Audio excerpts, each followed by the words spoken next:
You might be watching this having no idea what DevOps is. You might have seen the word once on TikTok. You might have heard someone say it pays well, or you might genuinely be thinking, I've never heard of this in my life. Why is everyone suddenly talking about it? That's exactly who this video is for. I'm Abs, a principal DevOps engineer and educator. In this video, I want to explain DevOps properly, slowly, and clearly without assuming you know anything about tech and without throwing buzzwords at you and hoping something sticks. Let's start from the very beginning. Every company you can think of today runs on software. Banks, hospitals, schools, shops, startups, governments, even companies that don't look like tech companies still rely on applications, websites, systems, and internal tools to function. Now here's the important part. Writing software is only a small part of the problem. The real challenge is getting that software to run properly, stay online, handle lots of users, be updated without breaking, recover when something goes wrong, and this is where DevOps comes in. DevOps is the role that makes sure software actually works in real life, not just in theory. So when people ask, what does a DevOps engineer do? The simplest,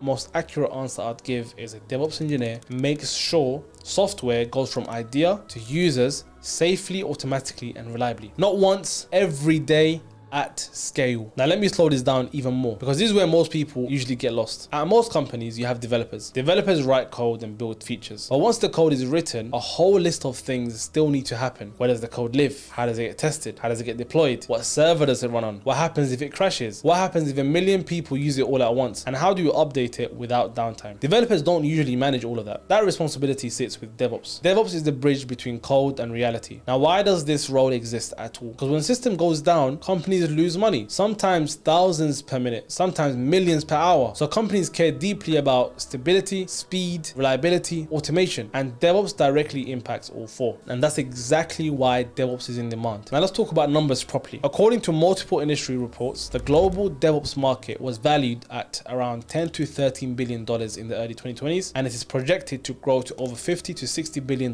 by the early 2030s. That growth isn't hype. It's driven by 5 things: cloud adoption, remote work, AI systems, increased automation, and more software everywhere. Year after year, DevOps is listed as one of the fastest growing roles in tech because companies are not reducing systems, they're adding more. Now, I know everyone wants to talk salaries, so what are the salaries in DevOps? In the UK, junior DevOps roles often start around 40 to 50k pounds. Mid-level roles commonly sit between 60 to 80k. Senior DevOps engineers often earn 90k plus, sometimes well into 6 figures. In the United States, DevOps salaries commonly range from $110k to $160k dollars. Senior and specialized roles go even higher. These numbers exist because DevOps engineers are trusted with production systems that businesses depend on. Naturally, people ask the question, what about AI? Isn't this all going to be automated? So let's talk about that clearly without fear-mongering. AI can help generate code. It can help write scripts. It can help speed things up. But DevOps is not just typing commands. DevOps is about understanding how many moving parts connect together, deciding how systems should be designed, understanding risk, and taking responsibility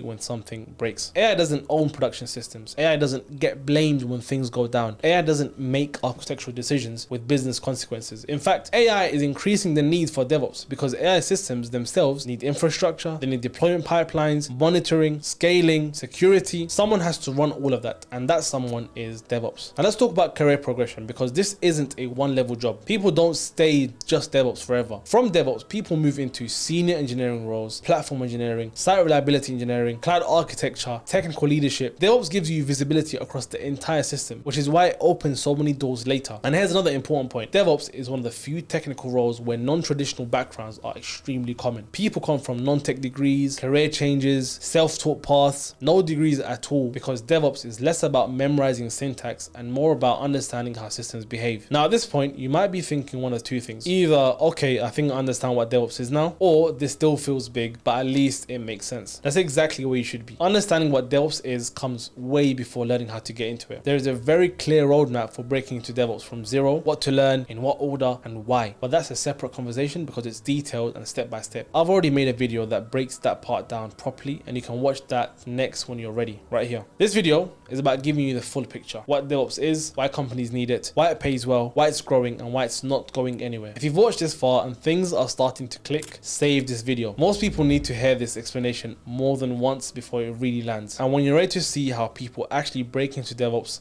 watch this video.